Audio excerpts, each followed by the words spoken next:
So, are we feeling appropriately mysterious and spooky? I am altogether ooky.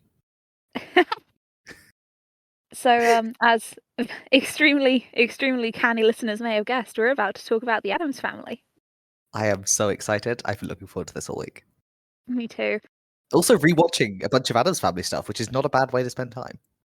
I wanted to say I had spent way too much time in the last week or so thinking and talking about the Addams Family, but actually thinking about it, I don't think it was a significant increase on how much time I normally spend thinking about the Addams Family.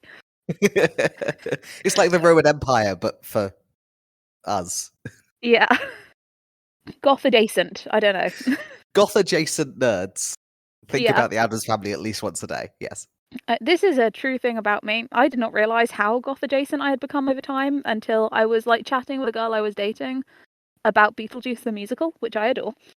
And she made a completely offhand goth girlfriend reference, and it took me a moment to go, "Oh, me, I'm the goth girlfriend. Got it, with you." Amazing.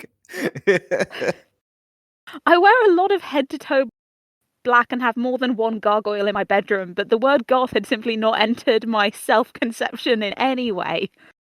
I think in this case, I also don't think of you as especially goth, but that's because I think of you as spooky librarian core. I can accept that. It's a slightly different aesthetic. I do think I'm veering more and more goth over time as I make more purchasing decisions. Okay, that's fair. Yeah. It's more as I acquire things that I chose, I have a higher The goth proportion comes out. of goth things. Yeah, that's fair. That's fair. But yes, no. As you may have guessed, Hello, I am listener. a huge fan of the Addams Family. I believe you are also a huge fan of the Addams Family. I would describe myself as a moderate fan of the Addams Family. Like, I have not watched all variations on the Addams Family. I think about them maybe once a week instead. But I like the Addams Family. They are, in many ways, goals. I cannot conceive of someone who doesn't at least sort of like the Addams Family. They're just so likable. Like, even if you're the most aggressively normie kind of person, and I say that not as an insult because I give off such strong normie vibes. I was once at a goth cabaret chatting to a guy about Dog Soldiers, the horror movie, and his friend turned away from the bar and looked me up and down, head to toe black lipstick, full thing, and goes, "You don't seem like the sort of person who'd be into that kind of movie." Oh boy. And I'm just there like, what more do I have to do to seem like I would be into horror movies? The thing I am currently discussing whilst wearing this, yes. Yeah, at an all-goth event. Like, what do you want from me, sir? Yeah. I'm not saying normie is an insult. I just mean as in this literal sense of someone who is 0% into any counterculture stuff at all. Even you like the Addams Family, you know? Yeah, I think so. I think the Addams Family is made for people who are not goth weirdos to enjoy. Yeah. And then the goth weirdos also enjoy it because it's good. Yeah, it's the rare thing that simply has an identity. It is not specifically marketed to any one identity, and that's because it is impossible to specifically market to any one identity consistently for 90 years. It's like Doctor Who in this way. Yeah. Part of the reason Doctor Who is as weird as it is because it is required over the course of any individual season to demographically appeal to 7-year-olds and their parents, and nowadays their grandparents. Not necessarily all at once, but over the course of a season, Doctor Who is essentially legally required to appeal to everyone in the country at least once. And it is sort of financially required to also appeal to a lot of people who are not watching it with their families, which is a thing it was never designed to do. Right. It sort of always was watched that way because of its tea time weekend broadcast slot, but yeah. Anyway, this is off topic, but you're right. This is one of the things that is true about the Addams Family. It's been made by a lot of people over a long time. They had different visions. Yes, and so this is actually one of the first things we're going to go through. So, should we introduce the podcast and ourselves? Yes, should we do that? We are so enthusiastic. We're diving right straight in, but we should mention that this is, of course, Analysis Roulette. I am one of your hosts, Duck. I use he, they pronouns. Did you forget your own pronouns or yes. name there? Both. Cool. Good to know we're both firing on all of the cylinders. It's been extremely Wednesday, okay? It's the most Wednesday a day can be. You have been watching a lot of Wednesday. That'll happen. Mm. Mm. And I am the other host. My name is Dia. I use they, them pronouns. And this episode, I am telling you all about my conspiratorial reading of the Addams Family. I am so hyped to learn about these secret coded messages within the Addams Family. So I do hate to burst your bubble, but it is actually going to be a while before we get there because we've got some ground to set. Okay, you let me know what you need me to do. I am laying down football pitches here. Okay. So what I'm going to do first is actually talk a little bit about the Addams Family as a media property. So listeners who have heard our Land Before Time episode will be familiar with this slight variation on our usual structure, where instead of giving my co-host a completely reasonable, achievable target of media to watch, and myself a reasonable target of media to analyse, I ask that we both consume and think about as much of the franchise as humanly possible, and then do a little bit more than that. Mm-hmm. So, do you want to tell us before I go into sort of explain any of them in depth, do you want to quickly tell me what Addams Family media you have consumed, either in general or specifically for this? Right. So I have previously watched both. I mean, I think there's actually three. I don't think I've ever seen the third one, but I have watched the famous Addams Family movie and the Addams Family Values movie, which is the one where Wednesday and Pugsley go to summer camp, which bore a striking resemblance in not actually its plot, but in the kind of woman that Fester falls in love with, to the animated 2019 movie, which I watched for this.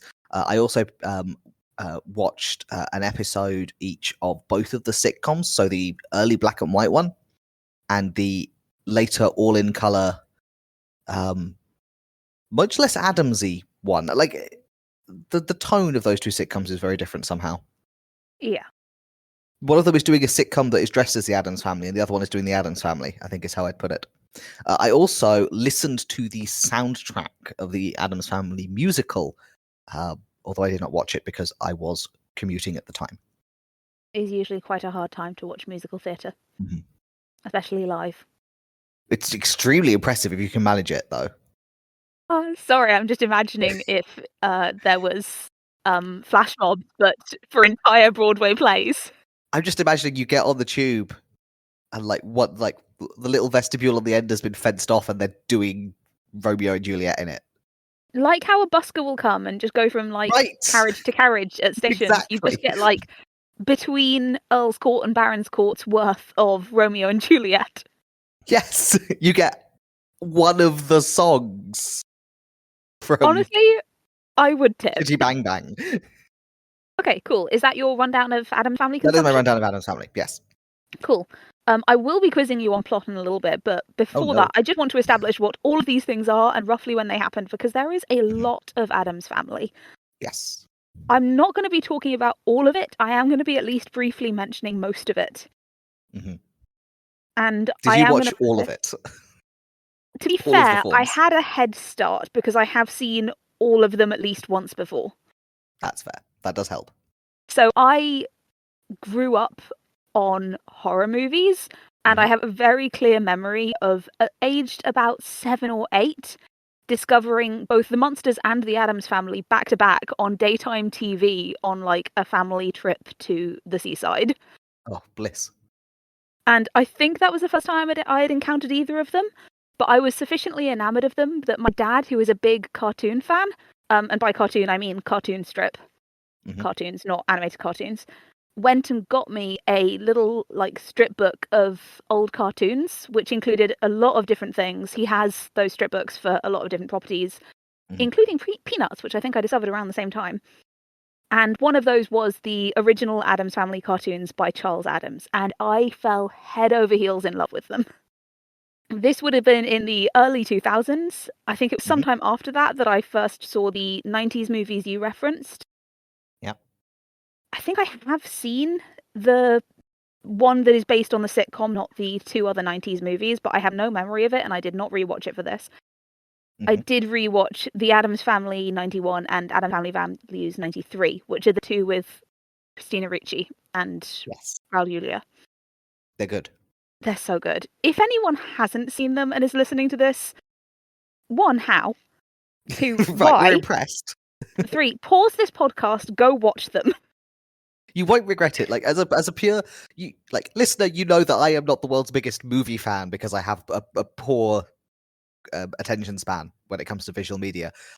I am saying it's worth your time to go and watch these movies just as movies. I don't think I've ever encountered anyone who didn't at least kind of like them, you know? It's like I was saying about the franchise overall. So hard not to have fun. They're very fun and deeply inoffensive.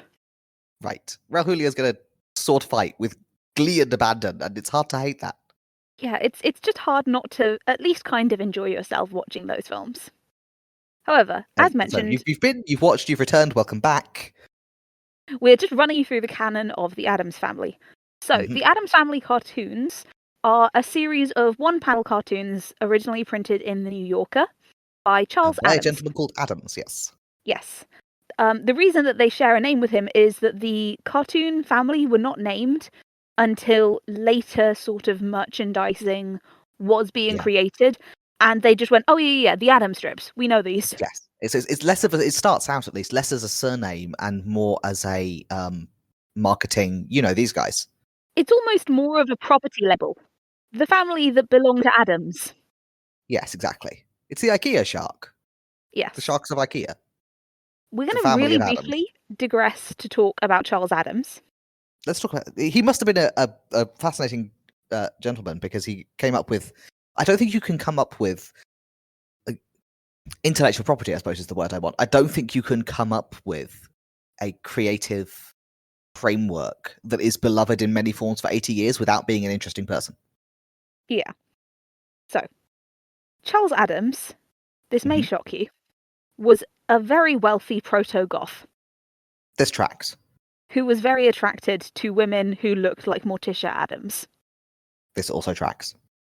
One of the funniest facts about this is that he has one of the first conspiracy theory we're going to touch upon is people have been claiming for decades now that Morticia Addams was based on his wife, either his first wife or his second wife. In fact, Morticia predates both of them. This is simply the kind of woman he was attracted to. And I can't fault him for that. I cannot fault him. It is very funny. It is. When I say he was old money, I mean old money. He is related to the Addams presidents, John Adams and John Quincy Adams. Oh, that's old money. Yeah, like that's about as old as money in the States gets. Yeah, that's aristocratic right there. Yeah. There is a change in name spelling between the presidents and our Adams, but they are distantly related, according to a paywalled the New York Times? Yes, New York Times article, which I found linked on Wikipedia and had to backdoor myself into. Amongst other things which entertained me deeply, he was once arrested for trying to break into a house on Elm Street. Congratulations. Proto-goth. Really ahead of the curve on that one. And he was a big fan of sort of eclectic art and, in particular, dead bodies.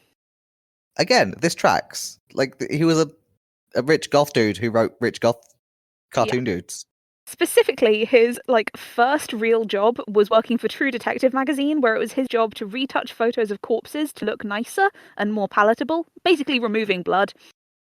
He's a corpse photoshopper. Yeah, and he was quoted in a True Detective article as saying that he thought the corpses were better before he touched them up. I just need a moment to come to terms with the fact that corpse photoshopper is a profession you can have. I don't know if it still is. I assume airbrush the dead. I guess it's not the weirdest mortuary science. Anyway, corpse now I'm wondering retouching whether aside, you have to also go to the mortuary, or whether you just get the photos and it's irrelevant. Yes. He later shifted over to the New Yorker as a cartoonist. New Yorker cartoons are very well renowned, very popular at the time. He started out with one about a window washer and really quickly became known for these sort of funny, macabre, one frame cartoons. Yeah, the sort where the whole joke is in the one picture. Yeah. The first one to appear is an image of the woman who would later be known as Morticia. I'm going to use their names just to make this make sense, but it is none of these people have names. I'm just giving them their sitcom or movie names. If you actually dive deep into Addams Family fan spaces, people are quite careful about not using names to refer to the characters in the cartoon. Because that was pre those names being assigned to future However, versions of this them. is an Yeah. audio format, and that would be agonizing to listen to. Yes. Let's just use their names. Yes. But with So- that, with the mental asterisk that they weren't called this at the time. Yes. Otherwise, it will be a solid hour added onto the runtime just through me saying the woman who would later be known as Morticia, the young girl with the braids. It's going to take a time. Mhm. So, Let's not do that. we start out with the woman with the sort of tentacle dress and the long hair who would later become known as Morticia. We later add the rest of the family, who will be the sort of little round guy, slightly corpsey, later known as Mhm. Gomez. Mhm. The terrible terror son, who has a pet lizard and a habit of stealing stop signs, who would become Pugsley. Mhm. The sad, morose little girl who throws a fit when she makes honor roll at school, who would later be Wednesday. Mhm. Those are the core members of the family, I suppose. We have close satellite members of the family, which are Grandmama, the elderly lady who likes cooking poisons, and great. the one who would become known as Uncle Fester, who is the sort of shiny-headed bald man who does his beauty treatments from a cabinet full of poisons. He's also great. All of them are great, in fact. I They're like all all of the great. characters. We have Lurch, the silent, tall, ominous-looking butler. We have tentacles and disembodied hands. We have a lot of motifs going on. Most of the jokes are sort of pictures of the family doing activities either alone or together with a macabre twist. Mhm. Except for a few, which I have to say have just aged into normality. There's one which is just the whole family going thrift shopping together. Like That's spooky it. people That's the do. joke. The spooky activity of going to the charity shop. Yeah, like they're looking at like a bird cage and a bear rug, and I'm just like, yeah, like you do in charity shops. Mhm. I'm also under the impression that Pugsley's habit of stealing stop signs was considerably more like, what a kooky, weird thing to do, as opposed to like standard teenage delinquent behavior. Right. One key point I Although, want to if you bring are up, bored, go out charity shopping specifically in your goth finery is a good time. that does sound fun. Dress up for it. One thing I want to bring up about the cartoons is that they are actually quite gruesome. You can get away with a lot of Yeah. implied gore in a still image because you don't have to cut away from anything. You don't have a next moment. It's just that still. Right. Yes. It's just inherently less scary. Exactly. It's less scary. You can show the pot of boiling oil about to be upended onto the carolers. You get a lot of mileage out of jokes of things that are out of sight but that the audience can see, where we don't actually have to find out what happens. Yeah. This is something that's really noticeable when we make the first medium jump. So there had been some merchandise of the Addams Family around the time that the cartoons were sort of the only canonical version. There were dolls, I believe Wednesday and Morticia got their names when a doll line was released, but it wasn't until... So the first cartoons started in the late 30s. It wasn't until the 60s that they had this sort of big break in the form of a sitcom. Mhm. So you watched an episode of the sitcom. Do you want to, just to put a break to me talking, do you want to tell me a little bit about it? So the sitcom is a sitcom. Obviously, it's a series of fairly short episodes, all of which are designed to be chopped and interchanged and shown in whatever order you like. So they're very self-contained little stories. It's made in that era of black and white TV where they really knew what they were doing with makeup and fabric choices and things. So it's visually really beautiful and clear. Lurch's makeup in particular is great. You can tell there's at least 6 different bright colors going into giving him the shadowed features in the black and white. It's really good. I picked an episode more or less at random to remind myself. I think I probably watched a fair amount of this as a kid, although I also watched a lot of the Munsters and don't have a clear mental separation. And I randomly picked the one where Lurch's mother comes to visit, which is a charming little comedy of manners. It's good. It's all very sweet. There's some long-running repeat jokes of things like Gomez's just deep infatuation with Morticia and tendency to kiss all the way up her arm at the slightest provocation.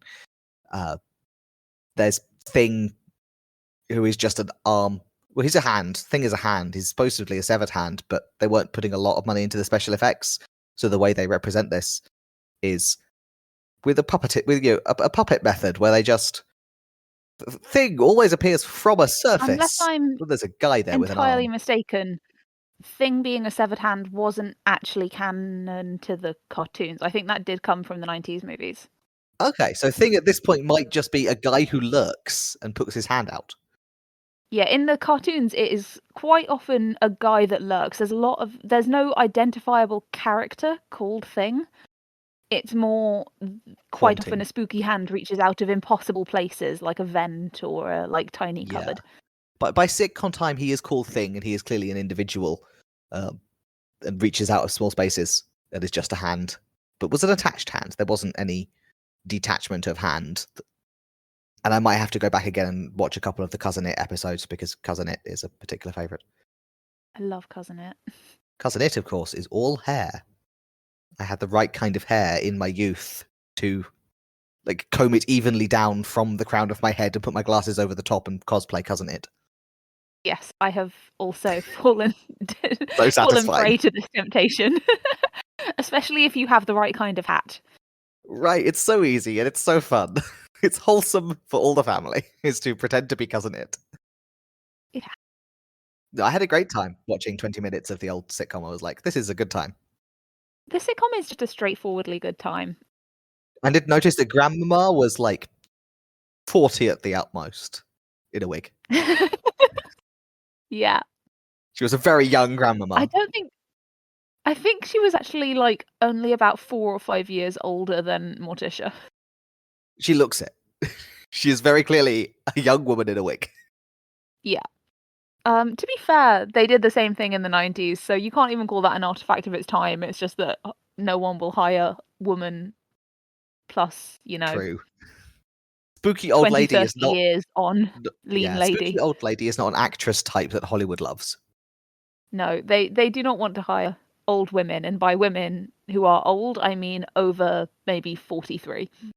Yeah. They would much rather hire. Yeah, it's like they hire thin actresses and put them in fat suits. They hire young actresses and put them in wigs and false noses. Exactly, yeah. So yeah, no, that's the TV adaptation. I think it's probably technically the best known version, just because it gave us the da da da dun. Right. It starts the unmistakable Addams Family theme, which is incredibly catchy. Yeah, the lore of the 90s movies is actually that they were all, whatever group of executives decided it would exist, were on a road trip somewhere when that song came on the radio, and all of them snapped their fingers and they had a little lightning in a bottle moment of, we should do the Addams Family, which They is were very right. sweet. They were Probably so not right. true, but very sweet. And you should, if given the opportunity, make the Addams Family. You should. Yes, it's probably. If the Yes, I agree. opportunity is It's before probably you, the why source would you of. not? Right. If you came to me and said, "Would you like to do an adaptation of the Addams Family?" and I would say yes. I can't imagine why you would come to me for that, but I would say yes. And yes, it's probably the source of the popularity because the thing about sitcom is lots of people see bits and pieces of sitcoms, and it's fun and memorable and has an incredibly catchy theme tune, and that makes it very easy to become a popular sitcom. Exactly, yes. A couple of changes are made. One, the characters get names and sort Yes. of more consistent personalities. They are sitcomified a little bit, in terms of they get more they have more sitcom plots, so they have to be the kind of people who would have sitcom plots, if that makes sense. Yes. So they get ambitions and desires. Right. Lurch's mother can come and visit and turn the house on its head for a week. They can get taken to court by their neighbours. Exactly. There can be a prom or something. They have been described as less evil or half as evil or sort of fun rather than spooky by pretty much everyone who was involved in the creation of the sitcom. So that's clearly what they were aiming for. Everybody doing this, whether they liked it or not. Charles Addams reportedly wasn't super happy with the change, but was aware it was happening and vaguely on board with it. Was aware that we are turning the horror movie characters into sitcom characters. Right, and not like some kind of horror sitcom hybrid. We are very much pre-Watershed. We are doing primetime sitcom. We Yeah. can only be spooky. We cannot be gory. Yeah, and as we mentioned, just in terms of medium, a lot of jokes don't work when you have live action people, especially live action children. I don't think you could do the gag where Pugsley bricks Wednesday up behind a wall in a sitcom when there are like real flesh and blood children in front of the audience for you to remember could be hurt by this. Right, it would be much darker in tone. Yeah. Plus, So if you throw things out after of a trebuchet the on screen, they tend to land. Not true in a cartoon. Exactly, yes. Also, you just don't want to scare sitcom audiences. People reading a single spooky caption, even if they don't like spooky, they'll move on very quickly with their day, and you've got the same number of people buying your paper. No one's Right, going you to don't want them stop to reading spend 20 minutes going, this the is going to be entire funny, right? newspaper. This is Yeah, exactly. 20 minutes of any minute now. This is going to become light-hearted fun. Ha ha ha ha. And then be traumatized and never watch your show again. Exactly. Like, if one of half a dozen cartoons in your newspaper of choice isn't to your taste, that's sort of fine. If the entire conceit of a TV show isn't to your taste, that's a problem for the TV show. Especially when you're in an era of like 4 channels. Yeah. Because it puts people off the And whole like, channel if one of that them is night's come showing the on. monsters. Right, showing the monsters, which is, of course, just copyright redacted Addams Family. Yeah. By all accounts, there is absolutely no evidence that the monsters was reading the Addams Family's crib sheet. They actually premiered within like a week of one another. Right. It does seem to have just been one of those Dennis the Menace, this idea was in the public subconscious, whatever situations. Yeah, I'll buy that. They were deliberately making the Addams Family with the serial numbers filed off, but that is what they made. But it is the situation that both shows found themselves in, is rather than, what if we did a spooky, kooky sitcom? They are suddenly one of 2 spooky, kooky sitcoms that now have to find a different way to differentiate themselves. Yeah. I might Um, have to also go and I'm going to rewatch The talk more Monsters. about this in The Monsters is good. I am going to talk a lot more about the TV adaptation in a minute, but one of the things Uh-huh. I want to flag early on is that one of the things you see constantly about the Addams Family is comparisons to other sitcoms, other movies at the time, blah blah, like how it is sort of perpetually in conversation with sort of what are the most common tropes and motifs in this medium at this time. Mhm. I will say, watching the sitcom again, I was actually kind of surprised by how much it's just a sitcom from the 60s. Right, I don't think I've seen many sitcoms from the 60s to directly compare to, but it does Like, feel it just like it's doing watches like a sitcom. right, there's a genre thing there where the aesthetic is the Addams Family, but what it's being under the aesthetic is a sitcom. You can watch it in any order, they're Yeah, self-contained little funny stories. exactly. Exactly, yeah. Like, nobody has ever been scared by any episode of the Addams Family sitcom. Right, because they were trying not to do that. Yeah. There were a couple of follow-ons from the TV series. There was a TV movie in 77. There were a couple of sort of parodies. There was a crossover with Scooby-Doo, which I have seen and which rocks. That is The crossover with Scooby-Doo fantastic actually did concept. lead to, much later, a Hanna-Barbera cartoon version. But there isn't really a massive spike in Addams Family activity, despite a variety of sort of licensed games and things like that. Mhm. Brief return to the cartoons, which had stopped at some point during the TV show's airing. Uh-huh. It doesn't completely disappear from the world, but a really interesting thing happens after the sort of introduction of the sitcom, which is the sitcom starts in 1964 and Mhm. ends in 1977. Which is a Do you know long what? time. Yeah. But do you know what hadn't happened yet in 77? What? Goth. Huh. Interesting. What did they sell in So Camden Market? I know, right? So I actually interviewed an OG goth, by which I mean I rang my dad. Using available forces, yes. Yep, I rang my dad about what he was thinking about the Addams Family in the like early goth era, proto goth era, Mhm. and he said there wasn't like a particularly natural association between the two. So people who were like mostly post-punk listeners were the people who were getting into goth, and there is not a huge amount of overlap between post-punk music fans in like the north of England and big watchers of the Addams Family sitcom. I'm willing to believe this. This tracks. Like, you have to be passably into both things to make the connection that these are a good match. And there just Right. weren't that many overlap fans. And I can very well believe that your music fans who are getting into subcultural stuff are just not watching sitcoms. Not so much that they're avoiding the Addams Family sitcom, they're just not big sitcom watchers. Exactly. And yeah, there were a few like pop-ups of the Addams Family throughout the sort of 80s. There were games. There was a dress shop in Australia, which I found out while researching this and was And we missed immediately it? enamored by. I know. And then in the late 80s, well, so original goth happens in the early 80s in post-punk. What I'm talking about in the late 80s is sort of the commercial seizure upon goth, because it takes a while for sort of subculture stuff to go mainstream. Mm-hmm. To the point where you could buy pre-tattered lace. Exactly. So early 80s, we've got like Bauhaus and Joy Division music being listened to by people who look like JD from Heathers. Okay.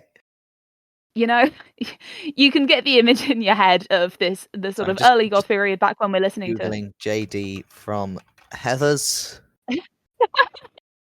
Yep, okay. As lightly goth as it is possible to conceive. Yeah, it's people wearing a lot of like tattered jeans and black leather like trench coats. Yeah. There's a lot of gothic rock music. People are talking about like dimly lit rooms where you listen to the Doors Sticky as floors. gothic culture. I mean, Sticky Floors is just listening to music anywhere ever before the invention of like streaming services. But yes.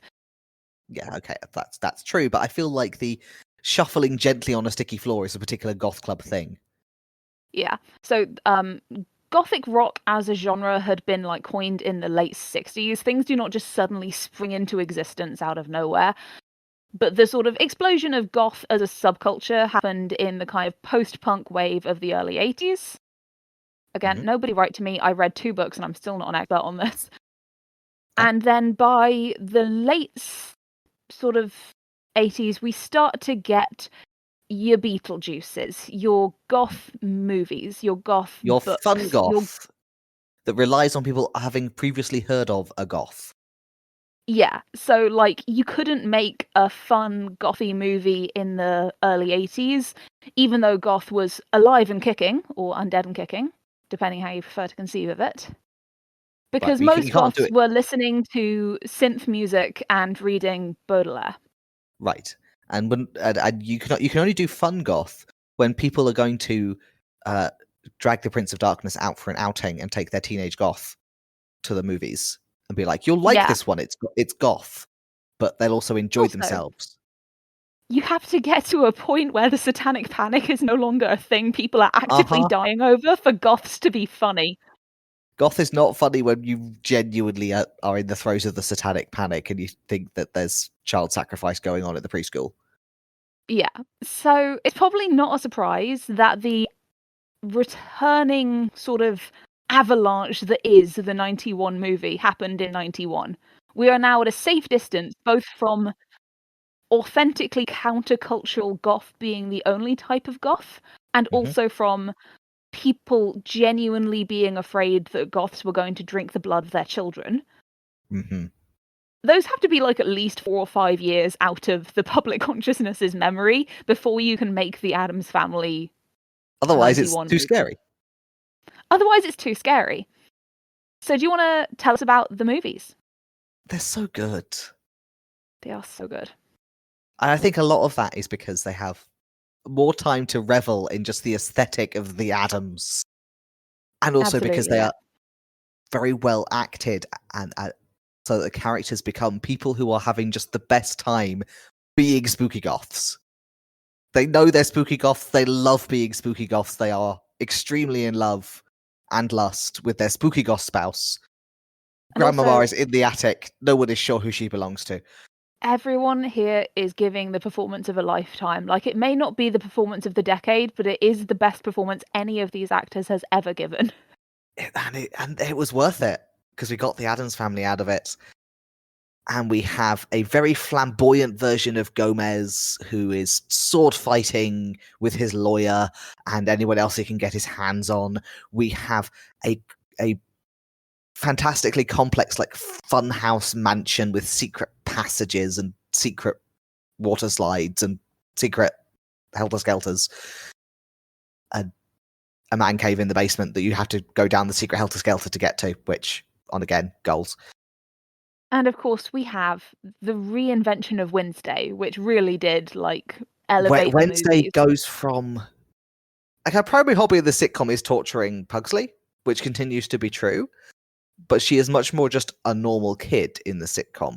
In the film, she develops this flat affect, It's very 90s goth. Like, I'm very seeing 90s goth. Daria. She is putting on the performance of, as in the character is also putting on the performance of being above all of this and detached from all of this and so unimpressed with her parents. And also, the film being in the 90s means it is approximately 23% one-liners by body weight, and this is just an aesthetic that lends itself to zippy one-liners. Yes. Partly because nothing that happens in this film is logical if you stop to think about it. Fortunately, the film does not give you time to stop to think about it. That's not what we're here for. We are here for set pieces. We are here for sword dancing. We are here for grand balls with all the Addams relatives. There is a plot. It's actually the not first important. Addams Family property to have a coherent plot, really. Yeah, and when I say it's not important, I mean, it is if you want to understand the film. You will encounter the plot and the plot will matter. But in terms of enjoyment of the film, it could have been a very different plot and I would love it just as much. Exactly, yeah. But the plot is Fester has been missing for like 20 or something years. And then he in this reappears. version being Gomez's brother, yes. Yeah, in this version being Gomez's long lost brother, Uncle Fester, reappears having been apparently amnesiac, and he is brought back by an evil German woman whose name I've forgotten, who is pretending to be his... Schloss, I think? Right, who is the psychiatrist who has rescued him and brought him home, and then we discover through many shenanigans that, of course, he is actually not Fester at all. He thinks he is the real Fester, but she's brainwashed him into thinking that he's pretending to be Fester. Yes. It is actually her son, but actually he is Fester. Yeah. This is stupid, and I love it. It's actually, so I was going to bring this in later, but since you've introduced us, I did want to mention the original script. He was not Fester, but he was absorbed so naturally into the family that they decided to keep him. Fester but the conversion actors therapy rioted, because they hated the idea that it left what happened to the real Fester unanswered, because they thought it was completely out of character for the Addams family to give up on a missing relative. Right, they wouldn't go, we have a new Fester. They might go, we have another Fester, but they would not give up on Fester Prime. Honestly, I don't intend to play script doctor on every version of the Addams family, but it is so tragic to me that they didn't go with that ending, and then at the end, the real Fester just shows up with no idea that they were even looking for him. Like, hey, I'm home! That would be great. That is so clearly the best possible. And then after that, they just have two Festers. They just have two Festers. They don't actually try to differentiate them. It's no, there's Fester A and Fester B. It's just like, where's Fester? No, other Fester. It's like having gay dads. You just have to specify which Fester you mean. Love it. Would watch this version.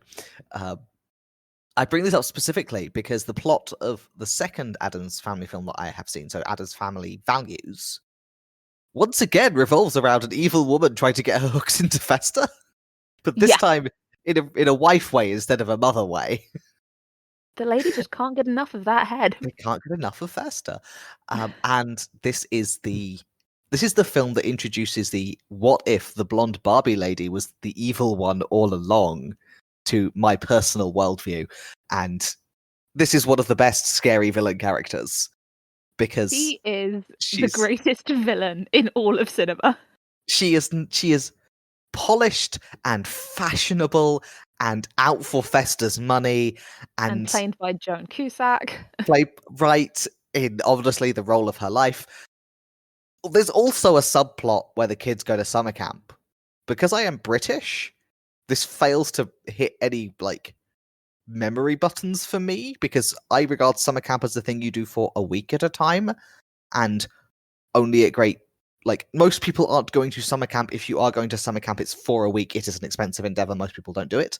Yeah, or it's like a specific academic or sporting endeavor. Like I did one of those ones that's just make children run, like Right. non-residentially. You just get sent there from home every day for a week and you run around in I went circles playing to games. summer camp by our standards twice, and by which I mean I went to 2 week-long residential Christian indoctrination programs. Yes, I did several of those. I did a couple of Bible camps, I did Latin camp, and I did someone make these kids throw a ball camp. Yeah, and they're like a week long, and Yeah, 2 weeks most people max. aren't doing them. There is none of the you are away for 8 weeks because this is just what summer camps for us are not a substitute formed childcare for the summer holidays. Yeah, because our summer holidays are a lot shorter. Also, Right. you're not that far away from your family at a UK summer camp because the No. UK is not big enough. Right. You could be the other side of the country, brackets, it's 3 hours. Yeah. Like, it might be annoying if you call your parents to get you, but they can't come and get you. Right. They might not want to. They might say no, but you're not actually stranded. Yeah. Like, you You could could walk to a train conceivably station. get a train back. Right. If you are determined enough, you can run away home. It would not be a feasible Lifetime movie to have someone escaping a British summer camp. Right. They do a 3 mile walk down to the train station. They complain about it. They catch a train Yeah, to like, go it's just home. you have to get the megabus to Liverpool. Honestly, again, done in real time. Great art film. Yeah, I Two and can a see half hour that, actually. megabus to Liverpool because you ran away from summer camp. Great film. Very different kind of film To the to Addams the Family. hitchhiking. Well, to the hitchhiking across country from summer camp, but also to the Yeah. Addams Family. Yes. It's a lot less wholesome to either. So yes. But yes, the summer camp storyline culminates with the thing that gets shared on every social media every Thanksgiving, and it's honestly what reminds me that it's Thanksgiving because obviously I don't Yeah, celebrate you it. know it's Thanksgiving because there's the little clip of Wednesday having been drafted against her will into the summer camp doing the Pilgrim Fathers you know, involuntary youth theatre thing, which is very close to Nativity Place. So this part I do understand. Because she is one of the misfits, she has been cast as the Native Americans rather than the Pilgrims, and then she threatens to literally scalp people, burns the place down, gives a speech about how this is genocide. She's fully correct. It's slightly weird. These films very much set up the antagonism between the Addamses and non-Addamses, which would appear in most subsequent versions. Previous versions, the Addams seemed completely unaware that people thought they were weird. Right. The Addams are just having a nice time, completely oblivious to everyone else thinking that they're weird. Like, But in the 90s movies, occasionally they you know they're spooky goth. seem alarmed or baffled by outsiders. There's an episode of the sitcom where Pugsley wants to join the Boy Scouts, I think, and the family are horrified. But for the most part, when they have like visitors who are, neighbors or lawyers or whatever, they react with polite interest to the hobbies of these new people and expect the same in return. And they just sort of assume that everyone is going to be as charmed by their lives as they are. Yeah. At least, if not charmed, then like politely disinterested. Right. They Like, don't oh, really think of themselves as strange. yeah, like they think of They'll understand that maybe you're not into golf because you're into some other sport, and they will happily listen to you talk about your tennis, and then they will talk to you about their golf, and this will be a nice, polite conversation. Except for these things substitute, we're going to have our legal discussion whilst sword fighting because it's fun. Exactly. Whereas the 90s version introduced the idea that the Addams family are actively dismayed by non-Addamsy behavior. They are trying not to fit in. They are still polite about it, but if they are forced to sit through a saccharine children's play, they will make pointed eye contact at one another. They're a lot more forgiving of you abducting their brother-in-law and forcing him to be your love slave than of painting your house pastels. There is also that wonderful shot of Morticia just tear in her eye, nodding that yes, you do deserve love and worship and shopping. Yes.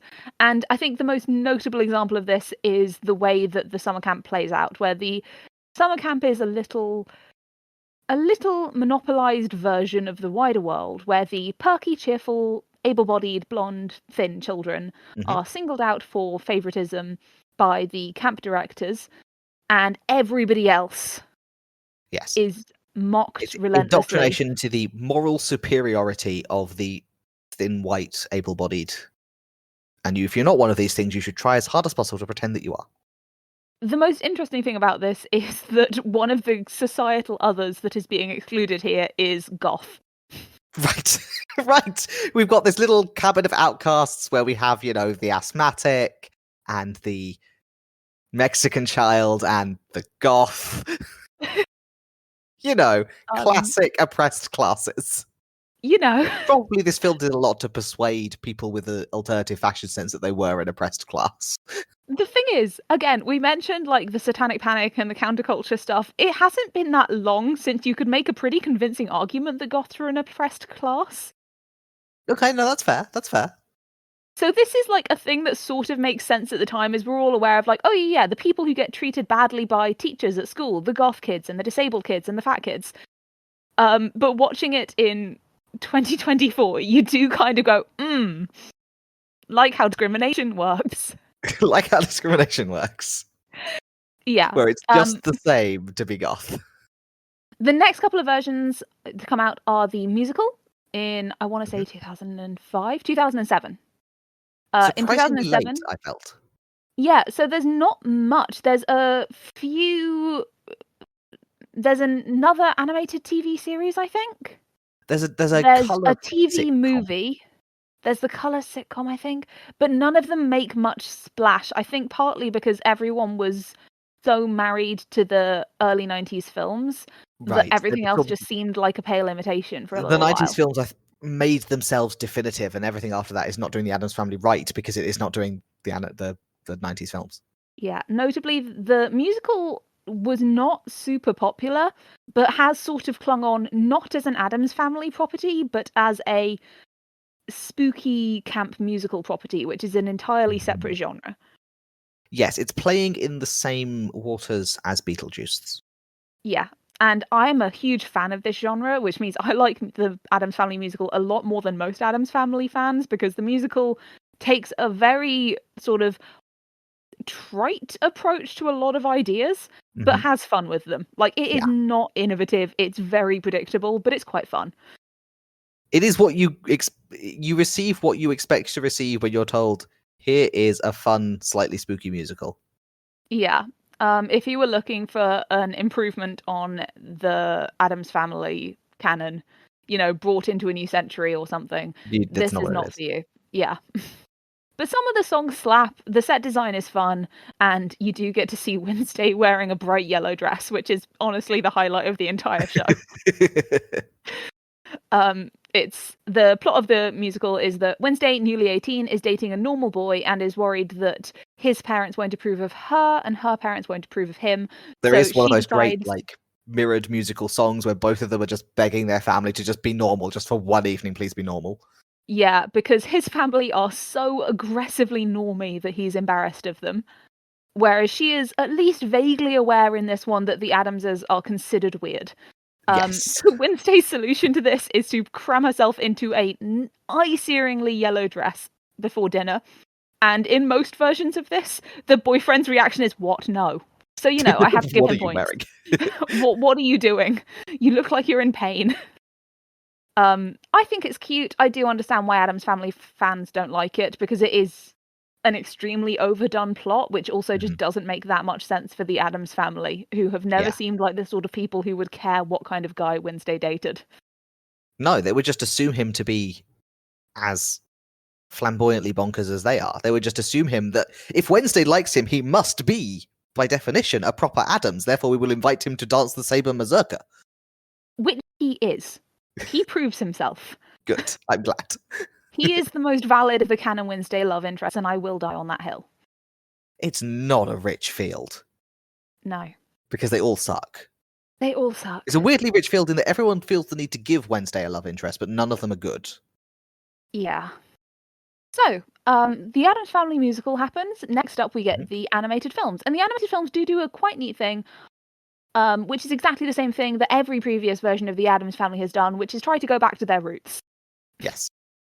As with Um, Spider-Man's, you get the origin stories of the Addams Family over and over again. You do. And every single Addams Family media that comes out defines itself as based on the original cartoons, not the XYZ version. Yes. Yeah. Which at a certain point just Sometimes live with going what back you're to your doing. roots is a way of failing to acknowledge where you actually came from. Yeah. But yeah, they're made by Illumination, of Minions fame, Hmm. after Tim Burton withdrew from discussions to originally run it, I believe. That makes sense.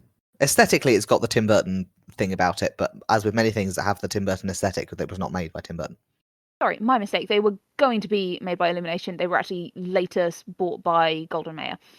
Um, Okay. but it did come out in 2019, and there is a sequel. I believe you watched the first one. I watched the first one. I did not watch the sequel. I did note it existed, but I had so many other versions of the Addams Family to watch that I Yes. moved on.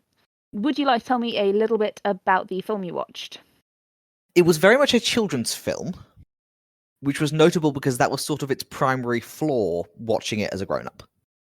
So it's not Yeah. that it was a bad film or even a bad rendition of what it was doing. It was just that what it was doing was notably a children's film. Particularly, Wednesday does not have a normal boy to fall in love with. She has a normal 10-year-old girl to be friends with. Yeah. Or I guess like 12 to 14. There's school drama. Okay, It's yeah. extremely gestured at. It's playing in a toolbox of everyone knows how American school drama and cliques work, so we don't have to actually establish our facts. We can just blot in the pieces. But it has a charmingly ridiculous plot. I enjoyed the ridiculousness of the plot. It's a very fun movie to have on while you're focusing on something else, is Yes, how I would describe it. the plot of the animated movie is that a home makeover reality TV star style guru has built a neighborhood as part of a grand, like, I'm making over a whole neighborhood, like, edition of the show, and then at the end I'm going to sell off all the houses in this neighborhood and you can come and live in the beautiful, perfect utopian new town of Assimilation. It's literally called Assimilation. Yeah. There's an evil neighborhood watch. Yeah. There's something really funny to me about how many sort of 80s sort of camp horror aesthetic family films and their remakes and sequels feature as one of the central villains the mere concept of a gated community. And they're not wrong. They're not wrong, it's just a very funny recurring motif. If you watch enough Addams Family and Beetlejuice one after another in the course of a fortnight, you start dreaming in horror about gated communities. The Addams Family, of course, their mansion up on the hill is unsightly as a backdrop to the beautiful pastel town of Assimilation, and therefore there is some mutual antagonism. She's trying to eventually a torchlit mob is whipped up to come and destroy the house. Meanwhile, Pugsley is entering manhood and must dance the Saber Mazurka, which he's very bad at because he prefers bombs. Yeah. Just going to sit with that for a minute because he is like 12. Okay, we've sat with that. We're just imagining how this looks. We're carrying on. And in the end, the happy ending is that Fester once again falls in love with a deeply strange but extremely blonde woman with a massive, massive coif, like wider than her shoulders, significantly bigger than her torso hairdo. Because if anyone is secretly evil, even in a blonde femininity way, then Fester is into that. So all the Addams Family relations end up being the people who buy the houses in the pastel village of Assimilation, thus neatly solving the problem of those houses not being saleable because of the Addams Family mansion up on the hill. I understand this is a thing in America, but I will say, as a British viewer, it's very confusing to me how just the presence of an ugly house miles and miles away from your building is a deterrent to buyers. Matters. Like, I live in London. There are gated communities all over the place, and we still have to live here. Like I am about equidistant actually from like 4 different graveyards, 2 different mental hospitals, and also a palace. Right. Because London is like Densely populated. that. But we are in the rurals of, I think it's New Jersey. Yeah. Otherwise, it hits all of the usual notes. Pugsley is sort of soften the Wednesday's favorite torture victim. Wednesday's primary hobby is torturing Pugsley until she goes and discovers the outside world, and her flat affect is eventually moved as far as a smile because she discovers friendship and the power of love. Gomez and Morticia are head over heels for each other and have been for like many years. Grandmama is there. It's an Addams Family show. There's an And octopus. then The octopus is cute. there's a sequel which has very similar themes and I'm not going to go into in depth. And then in 2022, a year after the sequel, we get Wednesday, which is the current Addams du jour. It is. It's a Netflix original series. It is actually directed by Tim Burton. It is directed by Or at Tim least Burton, though I parts of think it. I think he directed the first like episode or 2. Yes, I mean when you do a whole series, you don't direct the whole thing, Yeah. generally speaking. And I think he produced the rest of it, executive produced. I'm not clear on the difference between those two things. Mhm. Please don't explain it to me. I don't want to know. And I have to say, regrettably, the current Addams property of Wednesday is disappointing. I quite like it, but I like it in the same vein that I like shows like Chilling Adventures of Sabrina on Netflix, which is like it's a lot of fun beats and aesthetics, and I don't really mind that those beats are connected with string cheese. Yeah, I did only watch the first episode because I had many things to watch. Yeah. I felt it was a combination of trying too hard and being too obvious. So I have watched the whole show, and I think both of those things are true, but it has a saving grace, which is that it is very fun. I will accept this. It had flashes of wanting to be very fun, and I'm not sure. It to me, it couldn't seem to get out of its own way and be an Addams Family show. It's the least Addams-y property, I think. While Jenna Ortega does Yeah, a great job as Wednesday, it is fundamentally a show about Wednesday Addams in which the rest of the Addams clan barely appear. yes.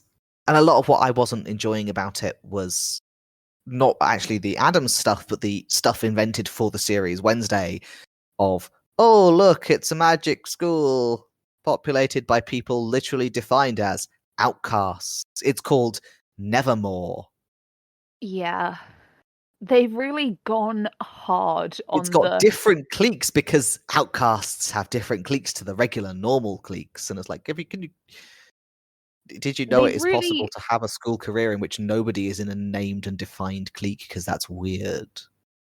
I don't know if American schools just are actually like this. I feel like they can't be, but I thought that about the Red Cups.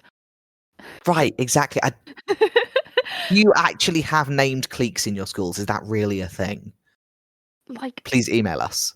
I've never heard of actual named cliques in any school in Britain. Right, we do not have the jocks. It's not a thing. Like, the closest we had at my school is if you were on a sport or debate team, you were allowed to wear your sport or debate team hoodie instead of the school jumper. This was not like the highest social currency imaginable. It just meant you had a slightly comfier jumper than everyone else as a reward for your Right. service.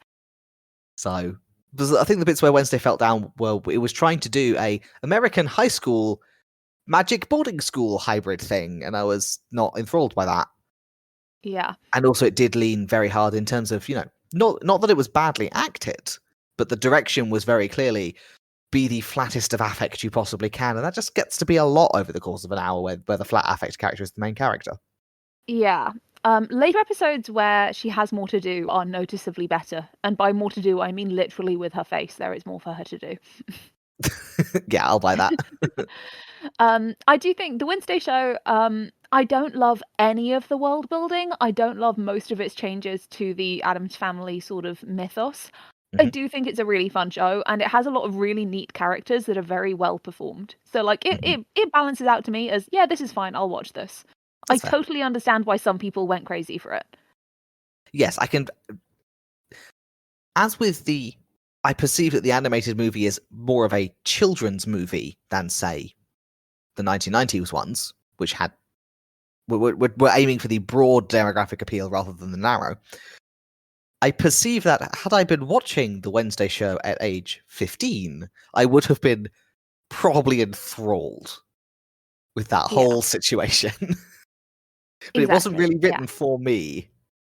So, that is probably our longest explanation to date, but there is just a lot of ground to cover because it's surprisingly hard to get conspiratorial about something this openly conspiracy laden. Like, what are you going to say? The Addams are all secretly murderers? Right. Oh, shocking. So instead, I wanted to talk a little bit about the meta narrative of the Addams family as a property. Okay. Because Go for it's been through so many different iterations, and there have been changes to every single one. There's been new owners, there's been new creators, and all of them have left their thumbprint on the canon one way or another. Yeah. And I wanted to talk about a couple of things that emerge over those. So I have a couple of theories here, which do all combine with one another, but only one of which I genuinely believe to be true. it. Okay. For those following along at home, try to guess which one. um, I think it's going to be quite obvious which one because it's the only one that's not completely like strung together with little bits of red string And cheese? and cheese strung together with cheese. I've never actually seen string cheese. I don't know what the consistency I of was it so is. into string cheese when I was 8. It's like cheese but stringy. It's like it comes in like the little wrapper, right? I've like seen Yes. other people holding it, Okay, but I never you will like watched them understand this eat it. analogy. You know willow bark? Yeah, It's a stick of cheese that peels off into strips like willow bark, but like all the way to the core. it's satisfying sounding. It's Still very doesn't taste like satisfying. cheese and Also, therefore you can bad. eat it. I mean, you can eat willow bark. I wouldn't advise it, but you can. Whereas the cheese you're meant to eat, but the fun part is peeling it. Sure. Okay. Anyway, string cheese aside, get out your balls of red thread. We're going in. I'm prepared. First things first. I want to talk about what the Addams family is about because this is the thing that people have talked about extensively over the years. So, as you know, I love to go read reviews from when these things were reduced. I love to go look up fan discussions. One of the most common things I saw was the following statement. The joke is that the Addams family are happy. Ooh. I feel like you've heard this one, right? I have heard this one. I don't like it. I think definitely like so that exact phrase, which I've seen quoted a lot, comes from a Lindsay Ellis video quite a while ago. I think actually not that long after her Nostalgia Choke days. And I do actually agree with the thesis of that video. I don't totally agree with the conclusion. Sure. Because a lot of the evidence in that video, which I did go and rewatch, I think I watched it once years and years ago. A lot of the evidence is if you look at the Addams Family and you compare it to other sitcoms, what a sitcom dad's like, what a sitcom mum's like. Yeah. Sitcom dads are kind of a little bit scary and angry, but you know they love the kids deep down. And sitcom mums are like very sort of battered down and accepting of their husband's flaws, even though he objectively sucks, etc. This is not true of 60s sitcoms. I'm not an expert, but the entire point of that kind of sitcom archetype is that it is all inspired by the massive success of The Simpsons. Right. That is the Simpsons dynamic. I cannot express to you how much The Simpsons changed television globally. If we got The Simpsons in our hat, we need to put The Simpsons in the hat. We do. The Simpsons came out in the late 80s? I don't have that in front of me. It's And been running since forever. Yeah, at that point, sitcom families were loving and typical. And those two things don't necessarily have to go hand in hand, but they generally did. Dad goes out and works and comes back and hugs the kids. Mum cooks in the kitchen because she loves us and maybe she has a little career. They were loving families who made mistakes or fell out and always made up by the end of the episode. Yeah. That was the sitcom formula before The Simpsons arrived with it. You have a loving family, and the stake of the week is that teenage Bobby has borrowed the ride-on lawnmower and exactly. run it off the road, and now there's some heartwarming. There's some amusing attempts to hide this, and then a heartwarming dad coming by with the pickup truck to rescue him and the lawnmower, and everyone eats dinner at the end. Exactly. Like, I didn't grow up on these, but I have consumed enough American media in my life to be aware of the sort of genre of oldie-timey American sitcoms. It's soaps without the stakes. Yeah. The Simpsons came along and had a sort of crappy dad who hits his kids and isn't good at his job, and this sort of long-suffering mum who's not actually holding it together all that well, but doing her best, Yeah. and these dysfunctional kids. The joke of The Simpsons is they suck. The joke of The Simpsons is that they suck. And also, sort of conversely, The Simpsons was able to get away with much more schmaltzy, oh, look, they really love each other moments because they hated each other. Yes. Like, it's not schmoop if it's a contrast to their normal behavior. exactly. Like, when The Simpsons, back when it had a lot more fang, decided to do a touching emotional episode, it hit like a sledgehammer because you're used to seeing these people strangle each other. Yes. It has a distinctive repeating strangling Bart animation. Yeah. You don't get that in your regular non-animated sitcom. That's not a standard joke. I think also we have like slightly abolished the memory of how everywhere The Simpsons was. Like, I was born in the late 90s and I remember like the dregs of Simpsons mania. Like, when I was little, I remember every single like discount section in a book or game shop, or like the sort of old toys section in a charity shop would always be chock full of early 90s Simpsons merch. Right, The Simpsons was a foreign show, and it was shown every night in a primetime early evening Every slot. single night. Every night there was a Simpsons episode. Same time, every night, same channel. That doesn't happen Quite in British often they TV. would be 2 or 3 back to back. Right.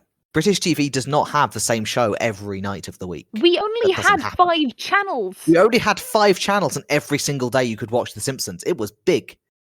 Like, what are you doing, Channel 4? There are only 5 channels, and The Simpsons is compulsory viewing on one of them. Right. We only get so yeah, Robot no. Wars once a week, and it's at a Sunday lunchtime. How is this fair? Like, name any British institution, whether you like it or hate it, it was on TV less than The Simpsons. Right, even the soaps, because the soaps you only got 1 episode a day, and sometimes with Simpsons you'd get a quadruple bill. Exactly. Like, Coronation Street is on once a day. Like, even Come Dine With Me was only on 24/7 once they gave us an additional 50 channels. Right. The Simpsons was always available when there were only 5 channels. It was huge. Yeah. It was a cultural institution, even as a foreign import. I can't imagine how much worse it was in America. God, I assume in America they gave you those like Clockwork Orange, like hold your eyes open things to make you watch it. and pumped it directly into your eyeballs. Yeah. But my point is, like, there are actually a whole vein of supernatural family sitcoms that are either contemporary to or like close enough to contemporary with the Addams Family. It's not just the Munsters. There's also I Dream of Jeannie, there's Bewitched, Charmed comes along later, Sabrina the Teenage Witch comes along much later. Yeah. These are all like, this is a genre, and all of these shows are about loving, happy families. The Addams was not unusual in this respect. Yeah, I mean, you can argue that the joke is that they're still loving and happy families despite being ooky spooky. Yeah, but you can't say that the Addams Family was subverting anything in that very specific area. Yeah, the joke isn't, even if the joke is, but they're happy, it's the joke is they're happy in a sitcom way despite being spooky, not they're happy despite being in a sitcom. Yeah, exactly. Like, the sitcom parents who obviously hate each other, A, didn't become universal until The Simpsons, and B, to my knowledge, didn't really exist until, like, No Fault Divorce. Because otherwise, that was just depressing to watch. Right. You don't have the warm glow of, you know what, if I was married to Homer, I wouldn't be. Yeah. Instead it's like, well, if I was married to Homer, I'd be stuck. That's not The problem funny. is, you can watch Family Guy and think, if I was married to him, I would just leave. Before No Fault Divorce, you had to think, if I was married to him, I would kill him. Right. Which is not a feel-good solution. No, nobody feels good thinking about how they would acquire poison. I don't know what the husband from Family Guy is called. Is it Pete? I think That's not the so. point. It begins with a P. It might be Pat. It's not as good as The Simpsons, It's not. which is probably inevitable when you try to make a gritty remake of The Simpsons. It wasn't as everywhere as The Simpsons, but it was more everywhere than it had any right to be. They were really pushing it as the new Simpsons, and it never really was. Yeah. It was also part of a real wave of, like, when extra versions of Channel 4 came out, they were like, we're going to have the edgy 4. Right. And by edgy, they meant we are going to show you Family Guy, American Dad, and How I Met Your Mother 24/7.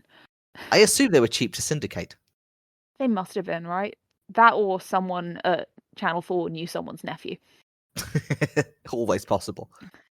So when I looked back at the sitcom, I was thinking, okay, this isn't really that. Everybody talks about how the Addams Family, the joke is that they're happy, the joke is that they're in love. Gomez and Morticia the joke is that you would look at Morticia and go, ooh, hot. Yeah, the joke is that they terrible are hot analysis. and goth. Have to tell you, these are not held to be contradictory by the average person. Yeah. I can buy that they were in the 1930s, but not that much. I mean, there were proto-goths, and proto-goths were sexy as hell. Right. I can definitely see where you get that idea if you're watching the sitcom now, or if you grew up on the 90s movies and take a look at the sitcom, because they are very loving and very happy. But the thing that's interesting about the sitcom, and I'm actually completely cribbing this from a YouTuber, Be Kind Rewind did a great video on the Addams Family sitcom and 90s movies that I really recommend. And one of the things that channel points out is the sitcom, the way it differs from things like Bewitched and I Dream of Jeannie is that the Addams Family are a unit and they're not making any attempt to hide. Yes, they're not only the Addams Family behind closed doors. They are out and proud Addamses. Yeah. And actually that is pretty rare on TV. Yeah, I'll buy that. With that as our sort of template, so I can totally understand how you make the switch from the cartoon to the sitcom. You make it a little bit less scary, a little bit less evil, and you start introducing subversions to the medium because it's an inherently subversive image. It makes sense for it to be subversive content as well. Mm-hmm. So this is all very, very smooth. It makes perfect sense to me. Yeah, you can see how you get to A from B. 2 years later, the movies come out. Mm-hmm. Bit of a jump and in there's time. Something just a little bit more adversarial about them. Yes. Even though in the 90s movies they're quite cheerful about it, they are very aware that they are not assimilated. We mentioned this earlier. The plot of the movies, in both cases, is about an outsider woman who is trying to get her mitts on all their money. Yes. Via Fester, because he is the weak link. The subplots of the movies are almost all, I can't think of any subplot offhand that isn't, about the Addams Family at odds with some random normies. Yeah.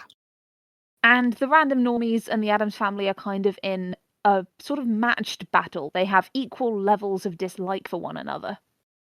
Yes, they're not targeting the normies. It always starts off with the normies are targeting us because we're Uki. Yeah. We shall retaliate.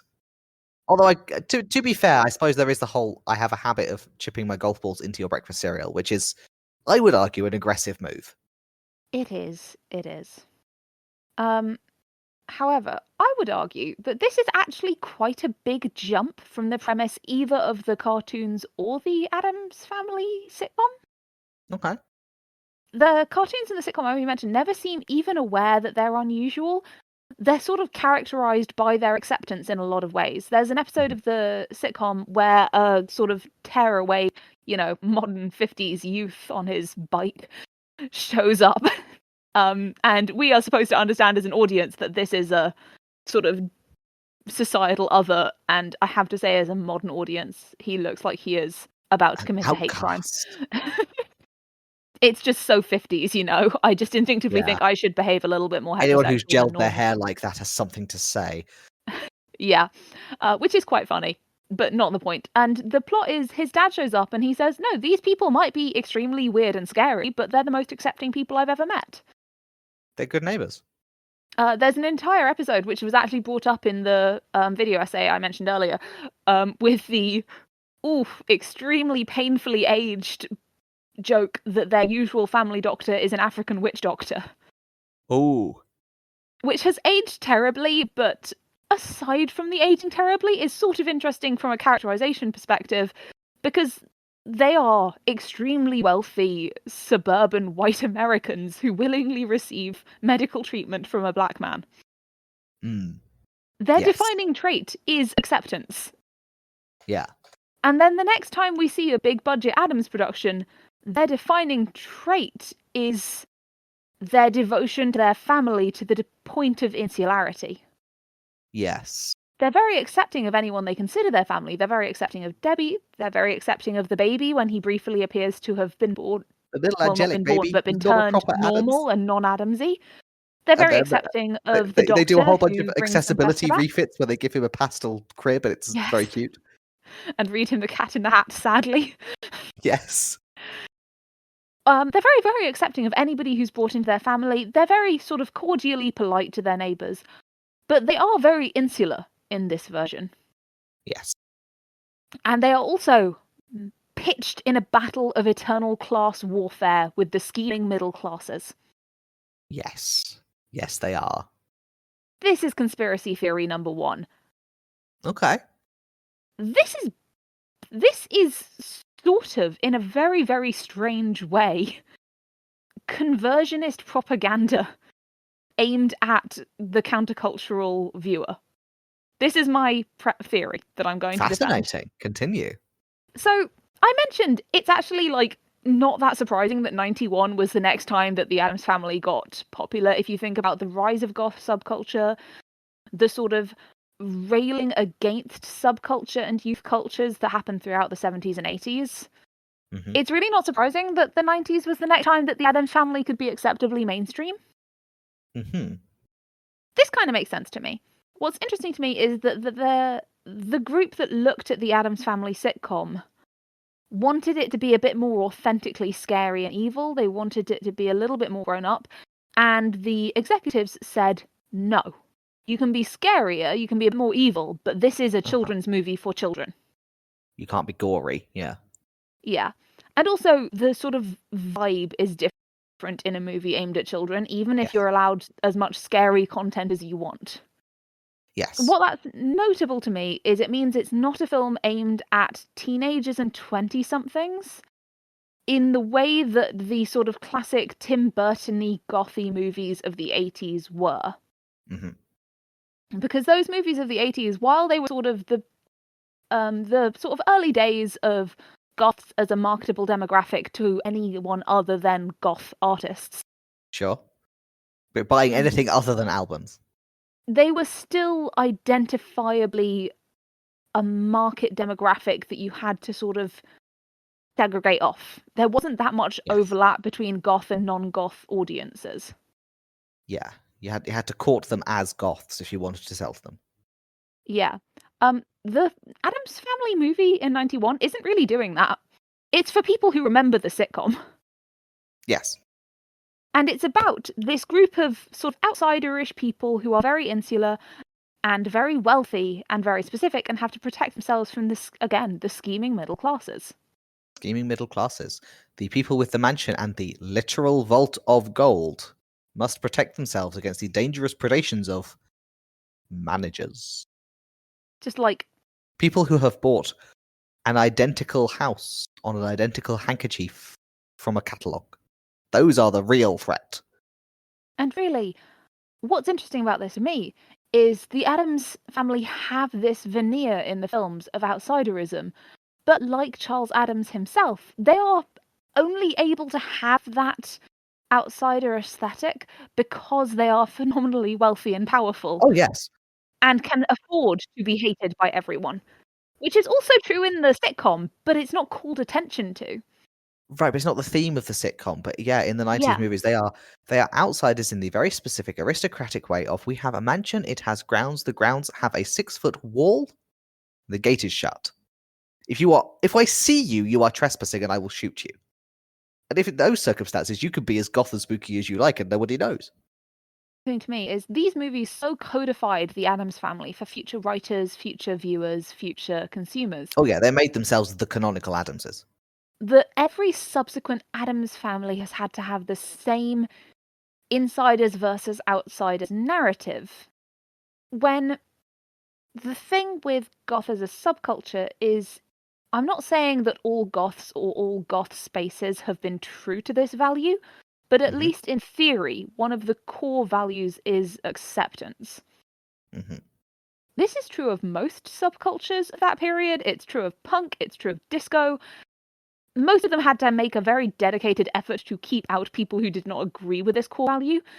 But the thing is, especially in this period of time, but also in general, subcultures either tend to come up from a very, very specific in-group who want to keep everyone else out, or a collection people of who are not in people any of who the have in-groups. already been kicked out of the in-groups. Yeah. Yes. And goth is one of the latter category. If you want to like just go out dancing and do some light cross-dressing because you have genders and not be stared at like you're wheeled, and maybe have people compliment your skirt, corset, waistcoat, whatever it is that you're expressing gender with, goth night. Goth to gender pipeline is real, and it will strike again. It's just the easiest way to just be like, I just want to like go out in public as a gender. Yeah. We Goth all know night. at least a dozen people who realised that they were trans through goth, Rocky Horror, or some combination thereof. The only reason that my count of people who worked out they were trans via goth isn't higher is that I know a lot of LARPers. This is another of the, yes, gender pipelines one can come through. It turns out that people who would like to pretend to be someone else for hours at a stretch, and then they Cis like, kids, what if goths, and I larpers. pretended to be someone of a different gender for a laugh? You know, this doesn't mean anything. This will not awaken anything in me. And then you come back in 2 years' time and you're trans. Exactly, yes. It can happen to you. I have a very beloved friend who recently came out as trans, and one of the things she said to me, not realizing that she hadn't come out to me yet, was like, I guess I should have realized how much I always enjoyed like gothing it up. And I was like, oh, that's neat. Are you goth now? And she goes, oh no, sorry, I'm a woman. Girl. I was not clear on that. Which is extremely funny to me. That is very funny. We're like, oh, you should have worked that earlier. Are you really into goth stuff now? Oh, no, sorry, I forgot to come out. I'm into woman. I am help. Truly the queer experience. Listener, if you find yourself questioning yourself, our recommendation to you is the boots and corset and go out to a goth club and just see if anything sticks. Oh, goth, see what works for you. Yeah. You don't have to give up on coloured life. It's fine. But yes, no, this is my point, is from the 90s onwards, everything becomes an us versus them story. Yes, that tracks with the more recent stuff I've watched. Time we are told it is an underdog story of the outsiders being assaulted by assimilationist America. Yes. Word of advice, if you want people to believe that your characters are the underdogs, don't give them a vault of gold. No underdog has a vault of gold. If they're underdogs, I want the Addams Family as genuine underdogs. I want them to be living in an ex-council flat on the 15th floor. Yeah, they are at one point in the movies, but only due to the evil machinations of a woman. Only because somebody steals their vault of gold through malicious application of the law. This is the thing. This is conspiracy theory numero uno. This is deliberate propaganda to convince us that the millionaires of the world are the ones who should be afraid. Yes. Yes.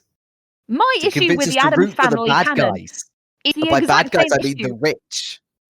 Exactly. My issue with the Addams Family canon is the exact same issue as my issue with the film Saltburn, and those two should not be combined in my head.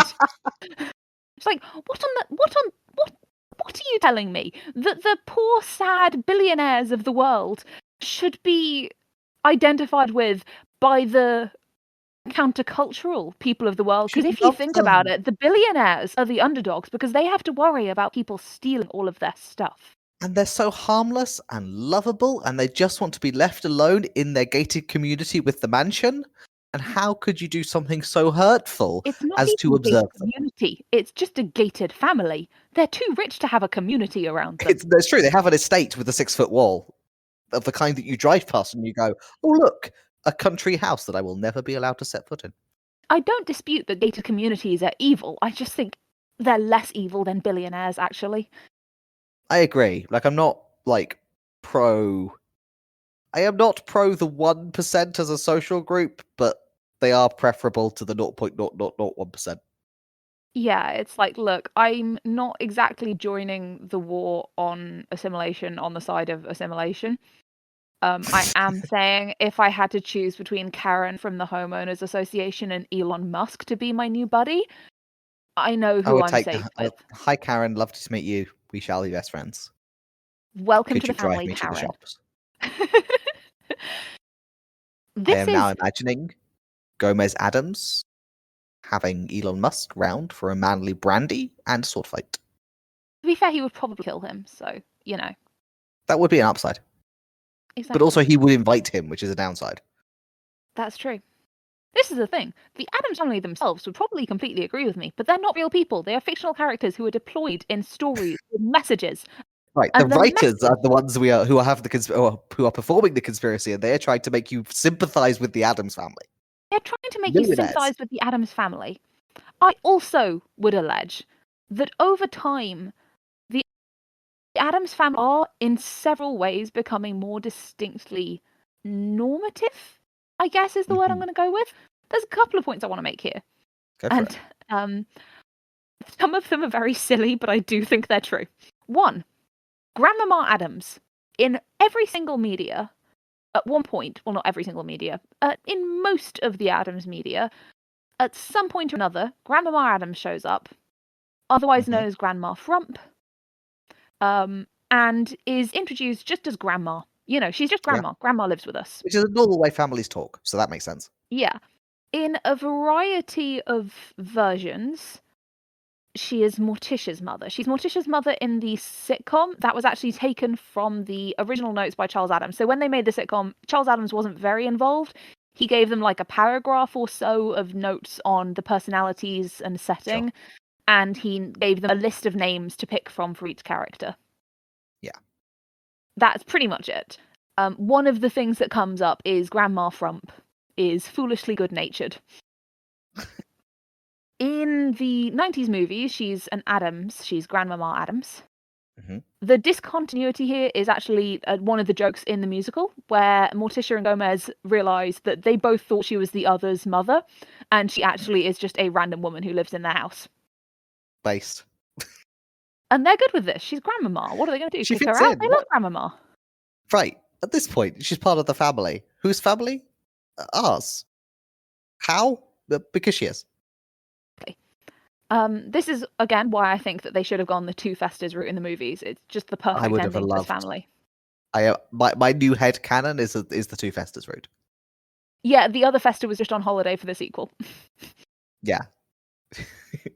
You know, he just wasn't there. He was out It falling in wasn't love with relevant someone to equally the other inappropriate. Festa's journey. Exactly. But the thing is that is noticeable to me about this is that they did make the active choice. This wasn't like a writing error. This was a choice to move Grandmama Yeah. from being a prop to an Addams. Yeah. We see this also actually with Festa. In earlier versions, Festa is Morticia's uncle. It's the 90s movies that made him Gomez's brother. Yeah, which makes him the kid's uncle, so he's still Uncle Fester, but that's a different position in the household. Yeah. Also, I don't know if this was the case with like rich people in the 30s, but in my experience, it is not that weird to have just a guy who you call uncle and you have no idea how he's related to you. Right, I would say more common than the mysterious grandmother, but neither of them is unheard of. Yeah, like I grew up with two step-grandfathers, and I've referred to each of them as uncle at some point in childhood because 6-year-olds don't have a great understanding of like adult dating lives. Right, it's not worth explaining. No, Let's go with especially uncle. if you're in like a situation where you need to quickly say, "Oh, I'm waiting for my uncle." Right.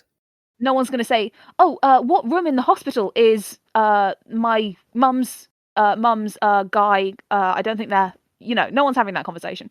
Right. He's also made an Addams by the 90s movies. Mhm. A lot of background characters were picked up who just appeared in various cartoons to become actual characters in the sitcom, including Ophelia Frump, who is Morticia's sister in the sitcom. Yeah. In the cartoons, she's a character who appears in just a few of them. She's a sort of waifish, equally dead to Morticia looking young woman with flowers dyeing in her hair who appears to be some kind of witch. In the Excellent. sitcom, Perfect. she is Morticia's twin sister who was originally supposed to marry Gomez in an arranged marriage, but Gomez and Morticia fell madly in love. In the movies, she is an Addams. Yes. Do you see where I'm going with this sequence of I do events? see where you're going with this. I do note that the movies, both the '90s ones and the animated one, have a whole plot line around a big family reunion for a big occasion. And also, I think they're all Addamses. they are all Addamses. All of the characters are sort of assimilated into the Addams fan. See what I did there? The Addams clan is a central conceit of the 90s movies, the cartoons, and to a lesser extent, Mm-hmm. the Addams clan was sort of referenced as they were part of a big rich family in the sitcom, but it wasn't really a big deal. It wasn't a thing at all in the comics for obvious All reasons. extremely rich old money people have a lowercase c clan because it's just a word that means extended family of rich people.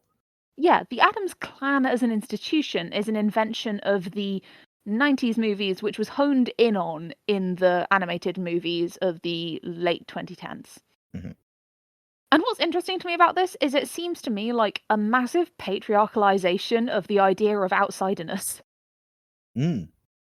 If everyone's an Adam, then everyone is marrying in, and their relatives no longer count.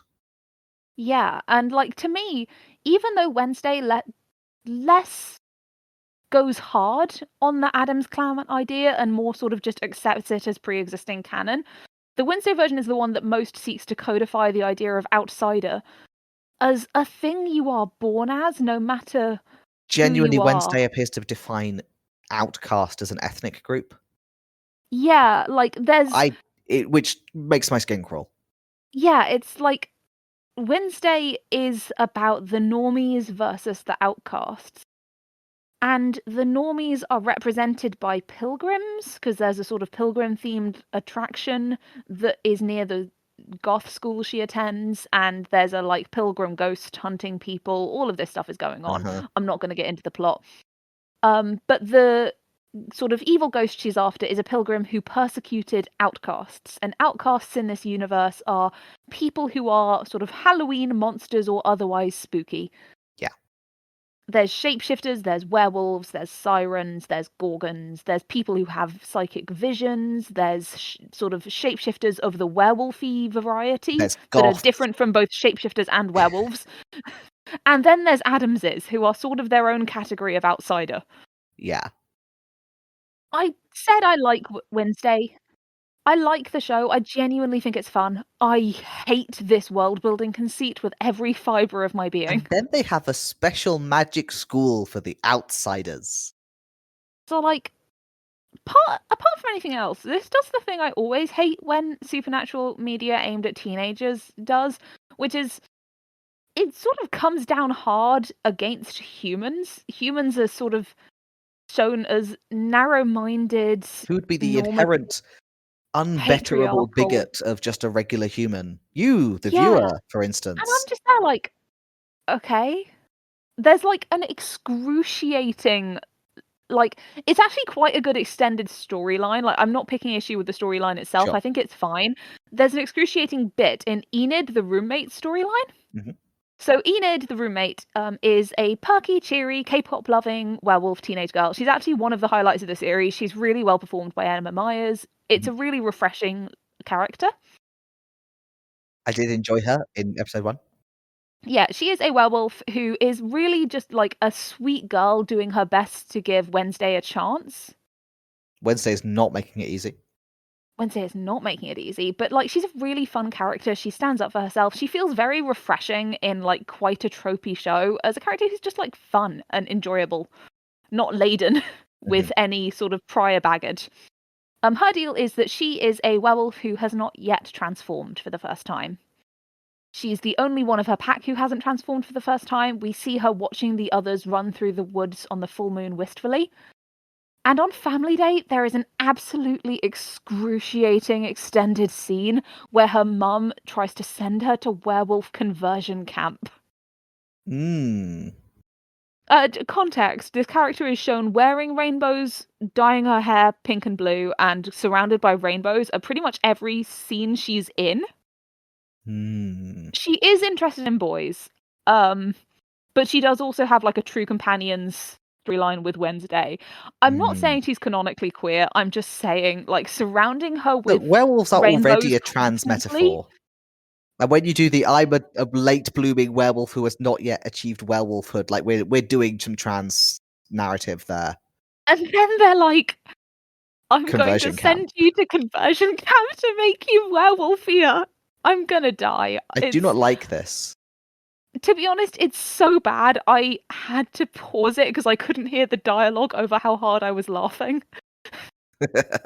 It's possibly the worst moment of the entire show, and I am including all of the interactions between Wednesday and her potential love interests in that. It's so bad. Yeah, it's really bad. Okay.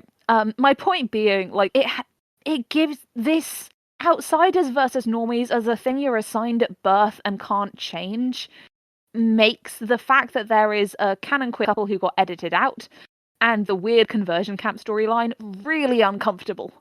It's not a good combo. Yeah, and it's interesting because this is definitely the most diverse Addams Family property. Gomez has been implied to be of Spanish heritage since the sitcom. Charles Addams, when he drew the family, always drew Gomez and Pugsley as sort of darker, sort of more olive-skinned than the rest of the family. Yep. It's not but in out the context of nowhere. Of old money, that suggests Spanish then. Yeah. Until Raul Julia was cast in the 90s version and did such an incredible job that nobody could conceive of Gomez any other way from then on. Yeah. And since then, Gomez has, generally speaking, been written as either Latino or Spanish or Hispanic in every other version. I think not counting some of the mid-90s ones, which were sort of experimenting with the post-film landscape. Yeah. I will say, actually, the casting of the Addams Family and Wednesday is one of the only Addams Family casts I have zero bones to pick with. I did think, even just in episode 1, that with both the Addams Family members and a lot of the kids at the school, they did a really good job of casting people with interesting faces rather than pretty faces. Absolutely. And I think especially Luis Guzman, I think is his name, the guy who plays Gomez, was born for this role. Yeah. Like, it's not just that he kind of looks like the cartoon, it's that he so well conveys the energy of Gomez Addams from the cartoons and the sitcom, and also the Raul Julia version. Like, he just nails every single Gomez is combined into one perfect Gomez. He's only in, like, 3 episodes, and he's perfect. I think Jenna Ortega also does an absolutely amazing job, which with what I'm sure is a very difficult role, given how much emotional weight she has to carry whilst doing the bare minimum of emoting. However, did I lose you? I've lost you. Hello? Hello? And I'm back. Okay, there we go. Awesome. That was my router deciding to take a little nap. So, to return to my conspiracy theory. Return to your conspiracy theory. I posit that since the rise of goth as a subculture, and since the Satanic Panic, it is no longer possible for American media executives to look at the Addamses as harmless kooks. Interesting. They are now a real threat. Because in a really baseline way, goths as a market are... Bearing in mind, I'm talking about goths when they were first establishing themselves as a subculture. They were not super interested in, like, family-friendly, PG-13 movies about, wacky hijinks. They were a relatively tough market. They were an antagonistic market who had a lot of anti-capitalist sort of ethoses. Whether they were good at sticking to them or not, like, that's not really how subcultures work. People who are good and bad at sticking to their ethoses exist in every grouping of Yep, human absolutely. beings. Again, I went and let's go with interviewed a goth, asked some questions, and I think there's an element of consumerism that people don't like to talk about in early punk and also post-punk and goth movements, where a lot of it is driven by your ability to be in the know about acquiring products. Yes. And while fundamentally there was an anti-capitalist ethos to all of these movements, it's an anti-capitalist ethos that was also combined with the ability to be in the know about how to get the look. Almost always includes being in the know about where to buy stuff. I mean, don't get me wrong, like, do your eyeliner in Sharpie and Audacity is free, but, like, one of the best anecdotes I got from somebody about the early years of punk was that there was a period where this was in Uxbridge, which is just west of London. It was so Mhm. hard to find straight leg jeans that he bought some flares and got his mum to tailor them because buying straight leg jeans was that difficult. They were not the in thing. It was flares or nothing, young sir. And, like, I think a lot of that, like, being able to get stuff that represents you is a thing that people are competitive about. Like, I think it's silly Yeah, to pretend that just because you ascribe to a certain subculture, you're not going to want to have the latest cool things. That is still a human urge that we have. absolutely. Status doesn't go away just because your status ladder is slightly to the left. I'm not pretending here that the world is divided into goths versus capitalists, is the point I'm making. Oh, no, no, However, absolutely not. Have you seen the price of I goth do think boots? that the. Oh my fucking god, do not start me. Somebody, like, at a Pride March a year or two ago accidentally kicked out the heel of my, like, stompiest goth boots and offered to replace them for me, and I had to be like, "I can't ask that of you, it's so much money to get these new." Like, I got them fourth hand. Yeah. So, so expensive. It was sad, though. Those were the ones with my Gen Fluid Pride laces. I've removed the laces, but they don't look as good in anything less stompy. It's a sad time. I had a Anyway. funeral for those shoes. Anyway, my point is, the world is not divided into capitalists versus goths. That's not what I'm claiming here. What I am claiming is that I think it's reasonable to say that by the late 80s and early 90s, while this was a marketable demographic, it was also a demographic that not many people had mastered marketing to. Mhm. And it was a demographic that aligning yourself with it did actually carry some risks.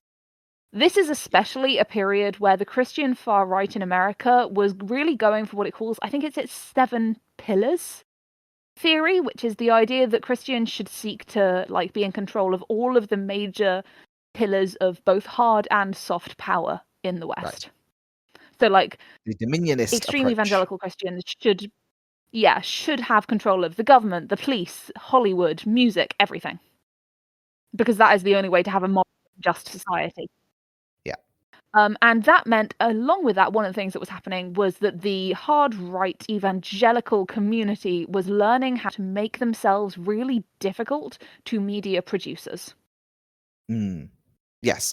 Learning to Like, do, this like, is a letter post harassment campaigns that will Gore actually world. move the producer to do something different to avoid more letters.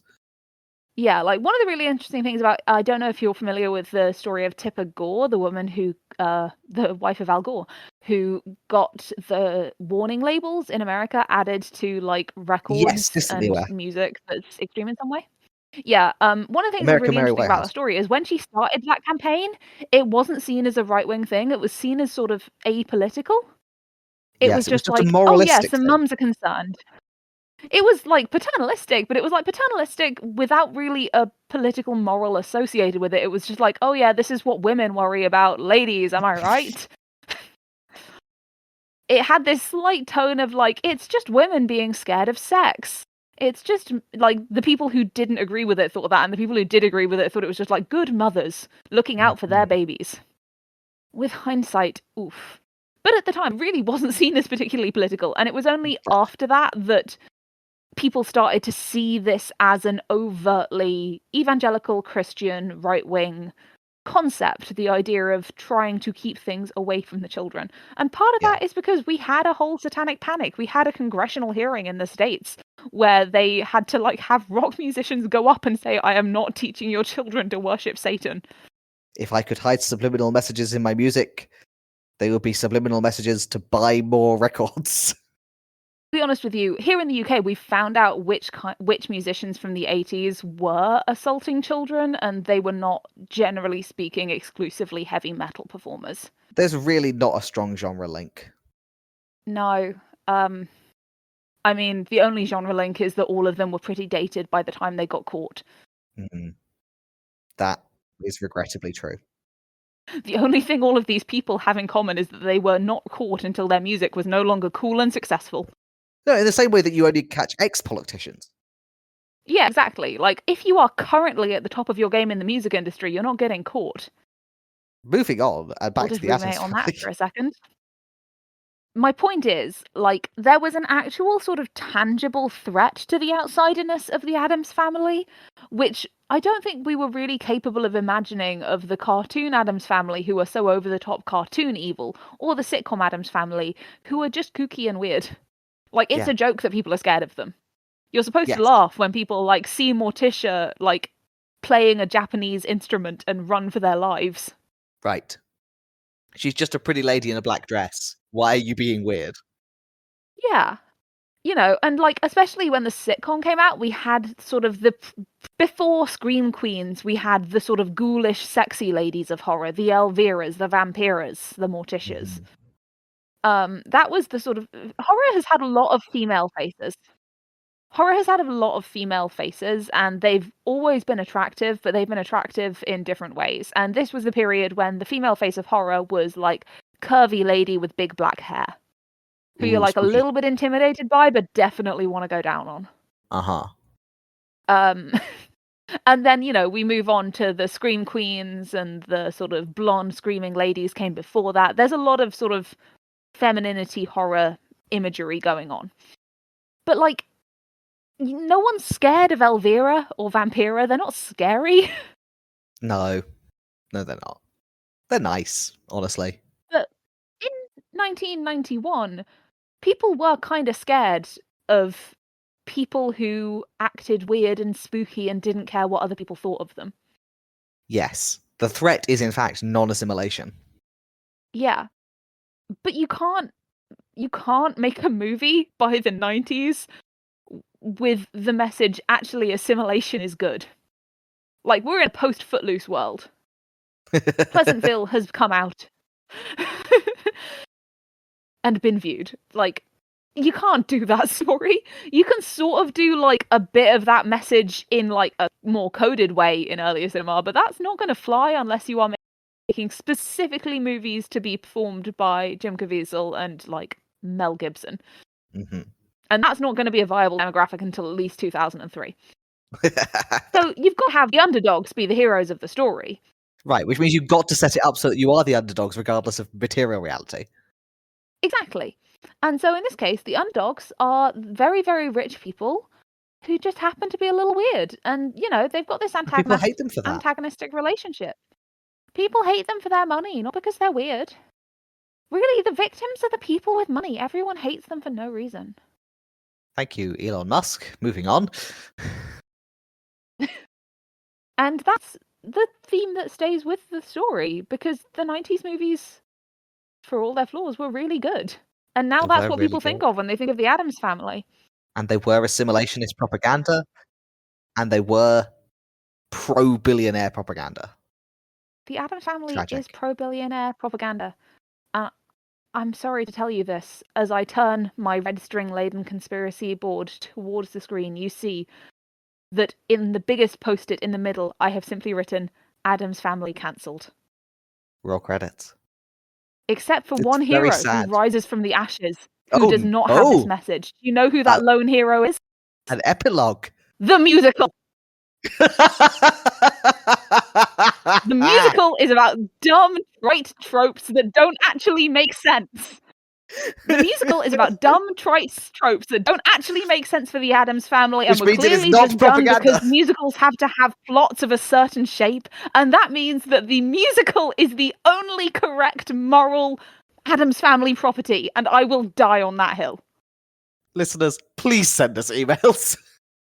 I want to know your reaction to the claim that only the musical Addams is the correct Addams. All of you musical haters, you are now fake fans. I am the only You are true all arbiter of cancelled. what is good Addams Family. You are all billionaire apologists, and you should feel bad. Turn in your Teslas at the door. Thank you. Thank you. This has been a conspiratorial reading of the Addams Family. Yes, all of it. It's taken us 2 hours. I therefore do not have a counter argument to make. I simply accept your analysis I as do it remember stands. when I was planning this, I was just like, I think we're just going to have to accept this being a long running one. Like, there are digressions we can cut out, but there's just so much Addams Family to explain, even without going into plot, to make this argument coherent. I think our listeners will forgive us, but I think that I should not start proposing, like, we should not at this point have a counter thesis situation. We should accept the analysis we have. I will say, you can sort of tell that I have a very different approach to consuming these things than you do. When you did a long explanation section at the beginning, it was because you were doing Howl's Moving Castle, and that is just a very difficult movie to explain. When I do it, it's because I decided to explain almost 100 years of canon in like an hour. And like, we're now both quite punch drunk and tired, and I have to be on a train in less than 10 hours. You do. I want to throw one thing in. We do not have time to like go into this in detail. I'm just adding it as a topic for future research papers. Yeah. The Addams Family also is propaganda on the theme of girls are the normal ones, and like female-led assimilation is the way to happiness, and in particular finding a nice normal boy, or if too young for that, a nice normal girl at school, is how you become a real girl. You can be saved from your weirdo family, and you can become a normal American if you just find a nice boy. I can see that, but I do think once again the musical rises as immune to your thesis, because the plot of the musical is that you can find a nice normal boy and make him deranged. Which is also, in reality, the way to happiness. So the musical has only good morals and we support it. There is nothing wrong with the musical. Do not send us emails about the tentacle situation. Send us emails about the Addams Family. We want to hear your opinions on this thesis. Just so we're clear, I'm not joking. We don't talk about the tentacles. I shall bear this in mind. They didn't come up in the cast recording, so I'm unaware of them. The original had the original had several references to a hentai monster that lives under the Addams Family mansion. It was removed from subsequent performances. I understand why. Yeah, the references were somewhat explicit. Best not. It's a musical. It has a certain audience. Yeah, don't include that in your musical, guys. Like, don't get me wrong. Black comedy musical, I'm with you, but why drop this on us out of nowhere and never bring it up again as like a comedy beat? Yeah. What are you doing? So, I feel like I know the answer to this question, but ritual and ceremony require me to ask it. Are we keeping this in the hat? Absolutely. I mean, aside from anything else, I genuinely want to do proper analysis of one of the Addams Family media. Right. We didn't actually do that. We've been talking about Addams Family for 2 hours, and we have not analysed a single piece of Addams Family. Technically. Technically so. Therefore, this is staying in the hat. Which means forever. There is a chance that we're about to roll it again. Which would be the funniest thing that has happened in the history of gambling. Okay. We have 9 analyses left. Do you want to roll me a dice? Oh, I absolutely do. 4. Oh, feminist. Feminist. Interesting. Yes. And then 101. 82. Ooh, 82. This is going to be interesting. The theme park Evermore. Oh, interesting. Okay. This will be fun. I have no idea where to go with that. This is going to be an interesting one for us to analyze because neither of us has the capacity to go to Utah. I do not have going to Utah powers. No. No, I'm going to Litchfield. Does that count? No. Also, it's a theme park and it's January. Yeah, I think it's probably shut. Probably shut. I But analyze it we shall? We will do our best to analyze the theme park Evermore, and we will do our best not to simply go off on a 3-hour digression about how we could run it better. We have already done that several times. We have detailed plans for how we would run it better. Thing is, usually when you say over property, I could do better, you mean that flippantly. Not this one. No, I mean, yeah. If we had a field I and a couldn't do budget. I could do better. Anyway, I On a have budget. no idea where I'm going with this, but we will find out in 2 weeks' time. We will. All right. See you in 2 weeks' time, dear listener, for a feminist analysis of the theme park Evermore. See you later. Bye. One of our first real wild cards. Bye. Yeah. You've been listening to Analysis Roulette, a podcast applying a randomly selected mode of analysis to a randomly selected creative work, just to see what happens. Your hosts have been Dia and Duck. You can find us on Spotify or on YouTube, and if you'd like to get in touch, you can send us an email at analysisroulette@gmail.com. And remember, if you like our show, share it with your friends, and if you don't like our show, share it with your enemies. Thanks.